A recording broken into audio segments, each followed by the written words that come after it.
We are back Thursday afternoon. Edmonton Sports Leader, TSN 1260, on the eve of the NHL entry draft. Big thanks to the Oil King, Dylan Guenther. Very well-spoken young man. Really impressed by him. Really enjoyed that interview with him. And we also had Tyler Wright talking about prospects. Obviously, the Oilers aren't getting Guenther. He'll be gone well before the 19th pick as we welcome Jason Strudwick to the program. Struddy, how you doing? Well, I'm a bit down, if you want to know the truth about the draft. It looks like I finished just outside of third place. Mm-hmm. And I already apologized to you yesterday, but I've had a lot of people support me say, you know what, I thought your draft was top-notch, including your wife. She just mentioned she loved mine the most.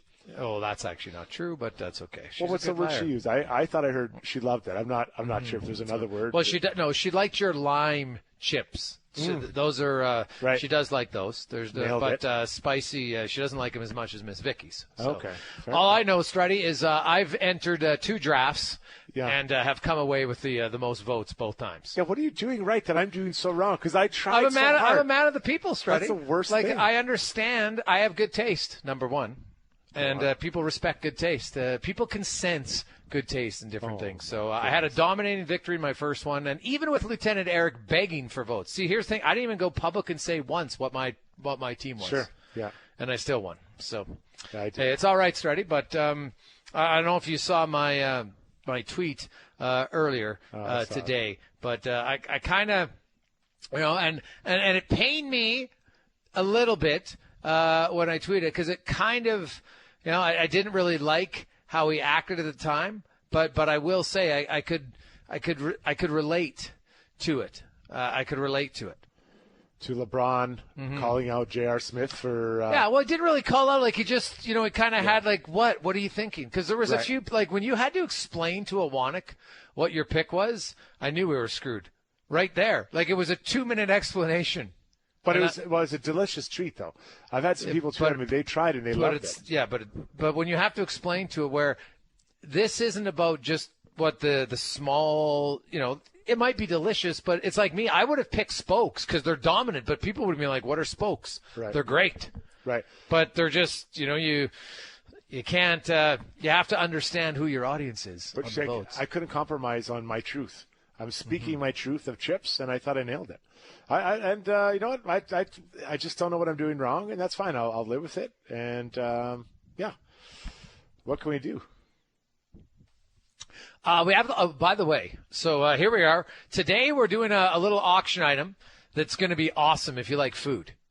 Right? And I think for the last year and a bit, how many people have not been able to have friends over for parties? Oh, yeah. It's like one of the biggest things you miss. So today we're combining that with an opportunity to help out a great small charity. I like the small charities. So this is going to be catered by Good to Gourmet, which is fantastic. And it's in support of the Hope Lives Here Animal Rescue. And they are an organization that, all the money helps for rescue, veterinarian costs, fostering care of abandoned and abused animals. So if you're an animal lover and a food lover, you're going to love this. So it's a dinner for 12. It's going to be at your house or at your friend's house.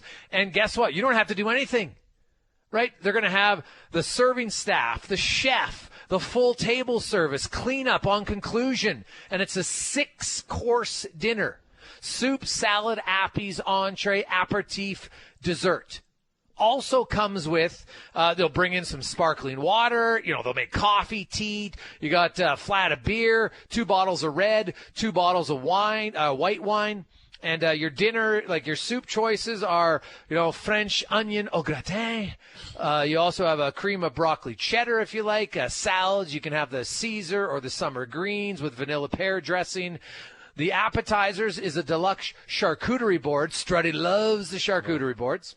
Your entree, your choice of a AAA 10-ounce New York sirloin strip. Strip loin steak, chicken breast, or the barbecue jumbo shrimp skewers. The aperitif is a lemon sorbet. Classy. Oh, wow. And then the dessert, you can have either warm sticky toffee pudding with shaved Calibo chocolate or the BC peach cobbler with French vanilla ice cream. Jeez. So this is for 12 people. Wow. It's all catered in your house, comes with beer and wine. And all the money, 100%, is going towards the Hope Lives Here Animal Rescue, right? So you can choose when you want this. You get to pick it. Maybe, geez, you know what? I want Bob and Sarah to come over for dinner. We haven't got together with our friends or your family in a long time, but you don't want to cook. Like, this is going to be awesome. So get together with a few of your friends. It's 6 couples. And away you go. So if you want in, you can text in your bid at 10-12-60, or you can dial us up at 444-1260. And we got our opening bid at $600 from Dan. So we're off and running, and this will be great. This is awesome. Awesome. I love, starting, you and I have been to a few of these. I love it when I just sit down and the people just serve you food. It's amazing. Yeah, it's so nice. And I can tell you, everyone has people over and visit, and it's a lot of fun, but someone's always preparing the meal. Yes. This, you can sit there, right? If you're the host of the party or the hostess, whatever, you're able just to kind of mingle with your friends and talk to them and catch up. And, yeah, they are truly amazing, Greggs. And this sounds absolutely awesome. So what a way to spend a summer night. Yeah, so you can text in your bid at 10-12-60. And I love the charity to help out Hope Lives Here Animal Rescue. And they're in a dire need right now for some fundraising, so that's why we're helping them out. Okay, be bluntly honest, and that's what you do. They have all core volunteers. They give their nights and weekends for this, so it's a real good group to help out. And I'll tell you that Good to Gourmet, they're going to bring it. So, yeah. I've had them before. Lee and the group there, they do an awesome job. And we got 900 from Dan, another Dan, that is, a G note from Paul, and now we have Yeo Zone. Hope I'm pronouncing that right. Up to 1,200. All right. So that's like, it's $200 a couple. Think about it. When you go out for a nice dinner. Oh, yeah. $200 between the two of you, that's usually probably what you're spending. But this one is where you don't have to go out. It's the best. Comes into your house, and the best part is you get to be the host. So hey, if you want to have a few extras, there's no driving home. It's great. So there you go. We're up to 1,200 from EOZone. You can text in at 10-12-60 or call Connor at 444-1260. Mike Smith, 2-year contract today. Struddy, the new rule, because his contract is flatter increases, if he retires at the end of next season, it just goes away. Oh, really? Yeah, that's the new thing they put for 35-plus contracts for this sense. one. So, just in case maybe a player loses it or all of a sudden the age catches up with them quickly, away you go. Zach Hyman, I'll tell you this. It's either going to be a 7-year deal or an 8-year deal. If it's an 8-year deal, that means Edmonton's going to give up something to be a sign and trade. Yeah. Or it'll be a 7-year deal, and they'll just wait till next week. Now, here's the thing. Like, Toronto knows this. They're not in a position to get a lot. No. So, but the difference here is for Edmonton, the 8th year means the AAV will be around $5 million. If it's 7 years, it's close to 5.5. Mm-hmm. No, okay, listen, you broke that yesterday. You put it out, just middle of the show that he was in town visiting, and I've had some time to reflect on it. And, they have to upgrade their top 6. And so Zach Hyman comes in. He's right away better than anyone who played that spot last year. Right away. It's not even a question. You got, whether that was Cahoon in there or you had some various cast of guys coming in doing their best, but they're not able to do what he could do. I was reading through some, some reports from out of Toronto, and the fans there love this guy. He plays so hard. He's in there. He gets to the net. I think back to some of the games against Oilers. He and Mike Smith are going at it. Mike Smith's a big guy, and he can be pretty intimidating for a goalie. And Hyman was going right in there. And he was competing with him. Like, there's a lot of things I like about this player. And Ken Holland, he's got to get this team, upgrade. He's got to make it better. So you bring this guy in. He has the pedigree of playing with elite players. So you're not bringing a guy that's been, playing with, crab farmers. No disrespect to crab farmers, but this guy, he's played with top elite players, and he can play all around your lineup. He kills penalties. He's on the ice at the end of the game to score or defend a play. He's a right shot playing the left side. He's got so many variables that the Oilers has. He fills so many needs. Do I like the term? I don't love the term. I don't.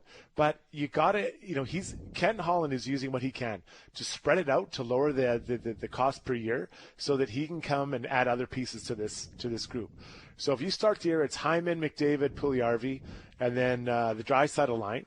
Now, he's going to have to fill out the rest of the bottom six, and there's some players that will be here, some players that won't be. But I get it. I don't like the term either, but then find me another solution. Who's the other solution that can bring this in?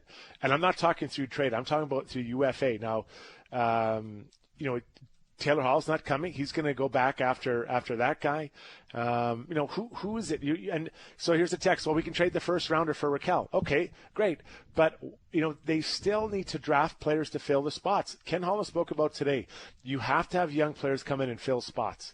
If you don't have that, you just can't keep spending money and keep, paying for stuff that, you can get younger players to do. So I think it's really important that they keep, if this deal gets done, I don't like the term, but I like the player, and he's going to have an impact for that top six for sure. Oh, he will. And I'm agree. Hey, everybody knows my stance on long-term deals and free agency. It's a mistake 99% of the time. And I get the whole thing about Lauren AVs, all that stuff. And maybe in year 5 or 6, if the cap has gone up to 95 or 98 million, it's not going to be as bad for you. They would need like Dylan Holloway and a lot of other young guys to come in, and then maybe they're on your third line. So I guess that's possible. But this is all about the first 4 years. Make no mistake. This is all about the first 4 years to say, hey, Nugent Hopkins and Hyman, we believe for 4 years can live up to their cap hit of $5 million. That's what it's going to be about. Yeah. And then if they're really competitive and that convinces Draisaitl and McDavid to re-sign, then they'll deal with the consequences after that. That's their plan. Now, we can argue the merits of that plan, but I'm telling you, that's their plan. That's their plan. It's pretty much cut and dry. Anybody with the sense of looking at the Oilers franchise knows this. Leon Draisaitl has 4 years left in his deal. McDavid has 5.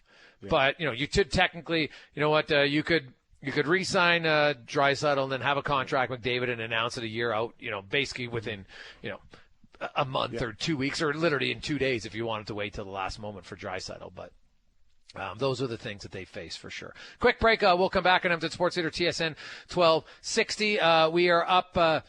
Where were we? We had Pillman at 1,500. Cam went to 1,600, and now JP's at 1,650. I like it. And this is a great little charity. You can help out if the Hope Lives Here Animal Rescue. And if you love dinner, this is a great deal. We'll return on Edmonton Sports Leader, TSN 1260. 3:30 on Edmonton Sports Leader, TSN 1260. Cam's back in at 1,700. Nick was at 1,850. And now Yeo is up to $2,000. I love it. We might even be adding a little bit to this. Spice it up a little bit more for you guys. You're being so generous today. Why can't I just add a little bit more for you? So stay tuned for that. It's a dinner for 12, catered right to your house by Good to Gourmet. Right, includes a 6-course meal. You got some beer, you got some wine, and hey, you got coffee and sparkling water and tea and everything. So depending on whatever your beverage choice is, you'll have it all, and it's going to be a lot of fun. Let's get to Struds On right now, brought to you by Oilers Nation 3rd Annual Golf Tournament. It goes Thursday, August 26th at Cougar Creek.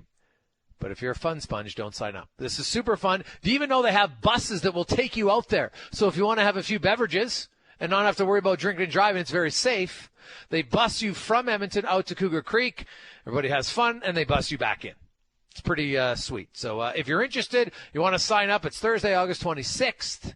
Text me at 10-12-60, and I'll let you know. I'll send you the link because it's just one of those weird links that you won't be able to write down properly. Okay?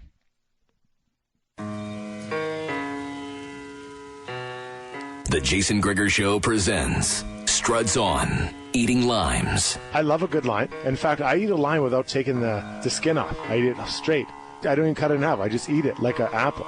I don't eat the hard plug on the end. Surprises. I got to say I was a bit caught back. I remember it just hit me like a bag of bricks. Public urination. I go to Oilers game. I have to have a couple beers just so I can go to the bathroom. And the funny thing is, that's what makes me go to the bathroom. If I didn't have the beer, I wouldn't have to go to the bathroom. Here is Struds On.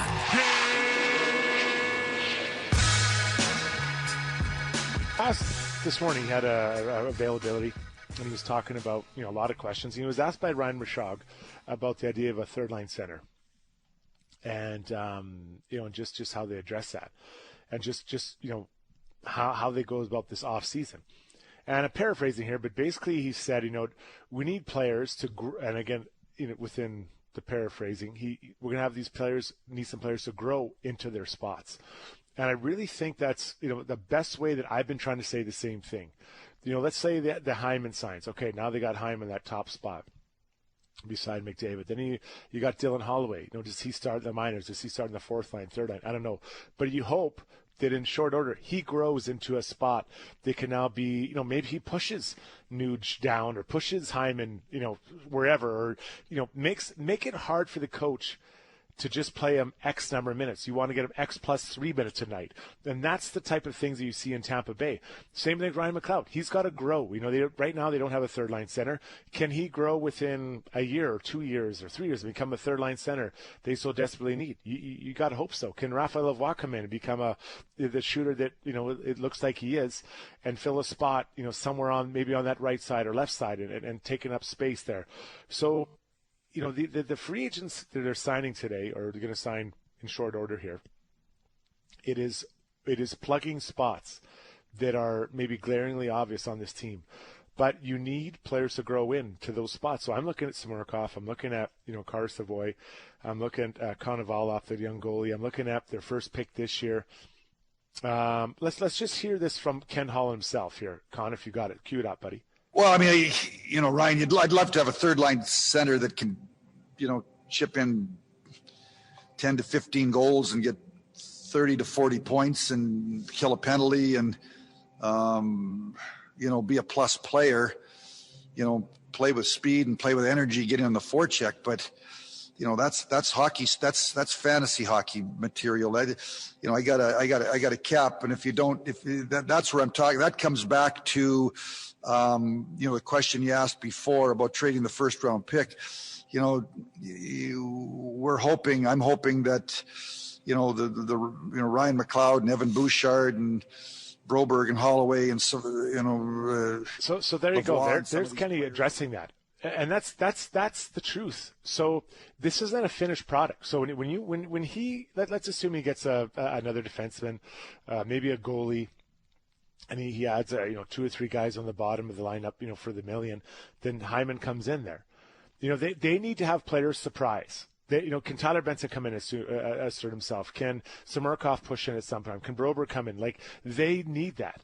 So this isn't a finished product. So I hear, on the station today, people are disappointed maybe about this offseason. Well, the offseason just getting started. But it doesn't mean that whatever they have today has to win a Stanley Cup. Yes, some of those pieces will be crucial. And let's project a week from now they have whoever, Hamonic, and they've signed another goalie, and they've got Hyman. Okay, so that's that. But you just can't keep signing free agent, and you can't trade. What are the owners supposed to trade? For everyone asking for a trade, what do you want to trade? The first pick this year? Is that the answer? I just don't see that. You can trade for Rickard Rakell. Okay, so Rickard Rakell comes in, so you just traded a first round, so you have nothing in the future. You know what? They've done that. They've played that game. They traded Griffin Reinhart for 2 picks. That one of those picks could probably have an impact on them, maybe 2. If you're lucky, 2, most likely 1 could have an impact for this team today. And maybe they wouldn't have to sign Zach Hyman. Just think about that. If they didn't try to speed up, quote unquote, speed up this rebuild, you wouldn't have to make that trade. So that's where I'm at with this. Ken Hall and I obviously see eye to eye on that, and you can say I'm a yes man for owners, but that's how I've seen it work in the past. But these pieces coming in are important, but they need internal growth, in the word of Ken Holland, and I believe they will get it. But it might take 2 years. It's not a finished product. The Oilers don't have to win the Stanley Cup this year, but they have to be a better team at the end of this year than they were at the start or at finish this past season. That's where it's got to go. That's what Ken Holland's job is. But you can't blow the bank on signing everyone this summer. Say this is our team. It takes time to grow and develop, and figure it out. So I'm looking forward to see what he can do, but don't be disappointed because they lose Larson. Yeah, players lose. Teams lose guys all the time, but they've got to figure it out, find a new solution, and move forward.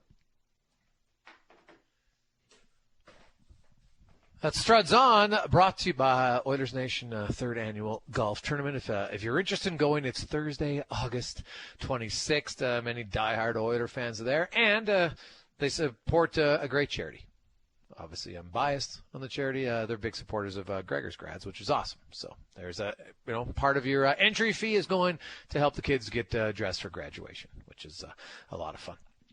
That was Struds on. When we come back, Livingston will join us. Man, there's lots to talk about in the racing world. Big people were fired up over Max and Lewis and Hamilton. I didn't think it was that horrible of a, obviously it's a collision, and he got the penalty for it. I thought Red Bull might have went a little bit overboard on the suggestions, and then of course it led to lots of racial stuff online, and then it led to all the F1 teams having to say, hey, we don't accept that. Figure it out. Okay, you don't need to be, hyperbole doesn't work. You can just say, hey, you know what? I thought it was dangerous. That's it. And that's too, I get being competitive, but if it was the other way around, do you think Red Bull would have been saying that they would have felt like Max did it? Of course not. Right. And that's the thing it's not authentic. Okay? You wouldn't have said that if it was your driver in Lewis Hamilton's position, so don't say it to the other one. It's that simple. We'll talk about it with Livingston next on Edmonton Sports Theater TSN 1260. 346 Edmonton Sports Theater TSN 1260. Oh, I got a nice little addition to the dinner. I'll tell you about that coming up in 20 minutes time. But first, we are going to talk once again a little racing. As our racing expert, Colin Livingston, joins us once again from Cantork. Colin, welcome to the show, my man. How you doing? My heart's pounding here. We're running a race down in Calgary this weekend. I just finished the test session, so I'm leaking all over the place, but smiling. Okay, that's good. My apologies. The Race Report, of course, brought to you by Cantork. Hey, COVID's been tough on all of us, and some of you have put on a little bit of weight, but at Cantork, it's all muscle. The next generation RT Series low-profile hydraulic actuators are now available. Stronger and more durable than ever. Arrange a demo at cantork.com. Give me your thoughts, Colin, because, man, there was lots of controversy. I believe at times, one team doesn't like it, so they go crazy over it. If the roles were reversed, something tells me Red Bull wouldn't have thought that collision was nearly as egregious as they claimed it was. I watched it numerous times.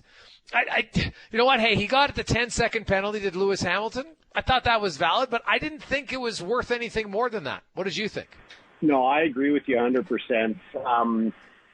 Depending on who you root for, depending on who you like and who you don't like, is really going to weigh heavily on how people are going to assess that situation between Verstappen and Hamilton. Couple of things that are inarguable. As they were, Verstappen has taken advantage of Hamilton on almost every start this year. Either by, sometimes he does get a clean getaway, but in a lot of cases, Hamilton is ahead and they get to a corner and Verstappen's running Hamilton off the corner. Most notably at Imola earlier in the year, drove him right into the curbs, caused a bunch of damage to Hamilton's car. And it's happened time and time again where Verstappen wasn't penalized. And, I will never make the mistake of a lot of broadcasters trying to speak for the thoughts of a driver, what was going through his head at any given time. But it sure seemed like Lewis had made up his mind that if he continued to let Max take advantage of him, he was never going to get in front. And what it seems like Red Bull has figured out, as long as they can hold the Mercedes back for the first lap, 2 laps, they can start pulling away because the Mercedes really struggles in the turbulent air. They knew if Hamilton got around Verstappen, the race was over. He was going to pull away. So they were obviously fighting extremely hard. As they came to Cops Corner, as it's called, you can see from Verstappen's own camera, he saw Hamilton was inside of him. He made a correction to the left where Hamilton was on his right and then chose to turn in anyway, where the driver who's in front, there's all kinds of guidelines and gentlemen's agreements on whose corner is whose corner, but the big thing in that particular situation, Verstappen is the lead car. He's got the air on his nose. Hamilton from the inside loses all the air on his nose once he starts getting into that wake. So his ability to turn the car, even as the broadcasters, former F1 drivers should know this, that you can't just turn the wheel when you've got no aerodynamics, when you've got no downforce on the front of your car and make it comply. I think Verstappen was incredibly aggressive. I think Hamilton was incredibly aggressive, which when you boil it all down is about a 50-50 split. Because Verstappen took the worst of it, I think more people are leaning towards saying that that's the deciding factor, but that doesn't weigh into the judgment of the stewards. That has nothing to do with the way the rule is interpreted. And to get back to what you first said there, Gregor, the situation has presented itself. A few years ago, I think it was about 2017 in Baku, Verstappen is known to be like the most aggressive driver on the grid. He was getting hounded by his teammate at the time, Daniel Ricciardo. They went on the fastest part of any F1 circuit on the front straightaway at Baku. Ricciardo made a couple of moves which Verstappen blocked. Ricciardo decided to send it around the outside on the front straightaway. Verstappen came in, took both cars out, and, despite that being Verstappen's mistake, Christian Horner looked at it and said, well, these are racing incidents. We will address it internally, blah, blah, blah. There was no outrage. There was no grandstanding. There was none of this posturing. Nobody went for, pseudo tests at the hospital. Like, it was none of that stuff. And they just kind of swept it under the carpet. But because there's so much political influence and there's so much maneuvering that happens behind the scenes, and some of it's starting to get presented now, if anyone saw the broadcast or the broadcast of this year, you can actually hear the team communications that they play that go back to Michael Massey, the race director, to say, like these guys were both, these guys being Christian Horner, the team principal of Red Bull, Toto Wolff from Mercedes, both pleading their cases to the race director, even though he doesn't make the decision. At the end of the day, it definitely ratcheted up the championship. It's, I think it's, these are not the kinds of things I think championships should be built on. I never want to see cars get taken out. Never want to see people potentially get hurt or actually injured. But we got, we've got a lot of talking points out of this thing. So the 10-second penalty, is that an admission by the governing body that, that Lewis made a mistake? Is it just something to appease the people? Like, why give him the 10 seconds? Like, because there is harsher penalties they could impose, correct? The order of severity would be no penalty at all, which in a lot of cases, the last couple of years, opening lap incidents are chalked up to racing incidents where they know that the pack is tight, people are fighting for everything, you don't have as much time to calculate a move. The next most severe penalty would have been a 5-second, so from nothing to 5. They gave him a 10-second penalty saying that the onus was on Lewis, and, it could have got much worse. It could have been a stop-and-go penalty after that where they would have pulled him in during race laps, stopped, held him for a period of time. It could have been outright disqualification. So absolutely, the stewards and the race director do not lend any credence to appeasing people, to appeasing the teams. They might get subconsciously swayed by that, but no, they took a look at it. They knew something had to be done. I think it was, honestly, I think a 5-second penalty probably would have been more fair, considering that, these two have a long history this year. They have to judge it based on the isolated incident, but I think that was the result of a long-standing back and forth between those guys. Colin Livingston joins us in the Cantork Racing Report. I can tell you that you're right, though. If you cheer for or if you don't like Lewis, then people are going to think it's horrific, and if you like him, then they're going to think it was okay, and it doesn't seem to be much middle ground unless you have no vested interest in it. Now, my concern is he gets a 10-second penalty, but he still ends up winning the race. So does that show you how much of a gap there is? And do you think next season, with the limit in spending, is that really going to close that gap? And that next year, if you get a 10-second penalty, there's virtually no chance you're winning?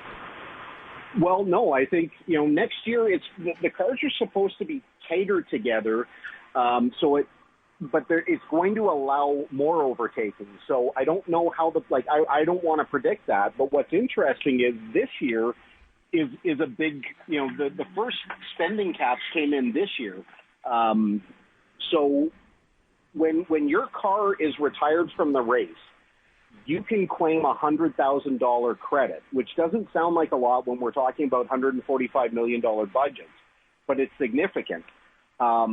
These crashes, like Mercedes had a major crash at Imola with Valtteri Bottas and George Russell.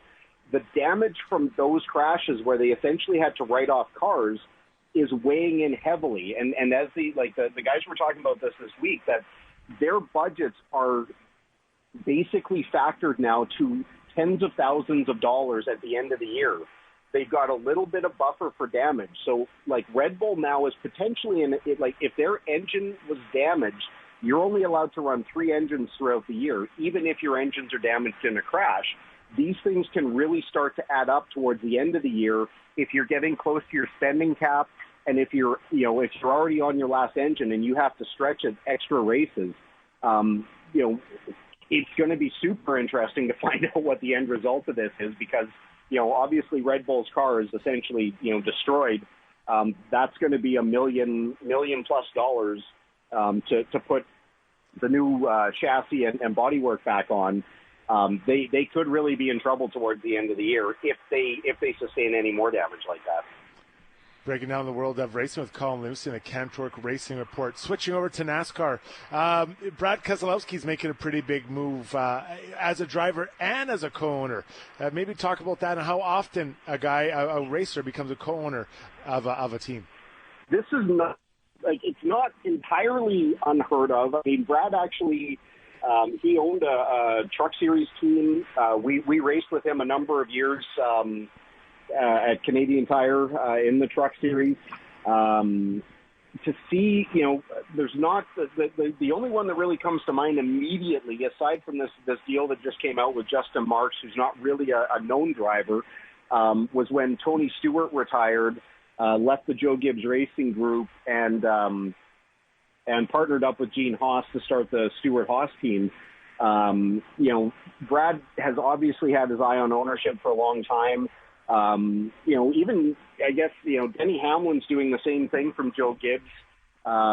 He's co-founded the team 23XI, whatever they call it, racing with Michael Jordan. Kyle Busch has, Kyle Busch Motorsports that competes in the Truck Series and sometimes in the Xfinity Series. But for Brad to jump in, he's partnering with one of the longest standing owners in the series, with Jack Roush. I think, Brad's, figuring out that a driving career doesn't last forever. You can maybe extend it when you're going to be signing your own checks. So it'll be interesting to see how that shakes down. I mean, Roush has really been kind of a non-factor, non-player for a few years now. Be interesting to see how much of the knowledge Brad got at Penske over his career, if he can bring that over and bring that Roush group up to the front of the grid.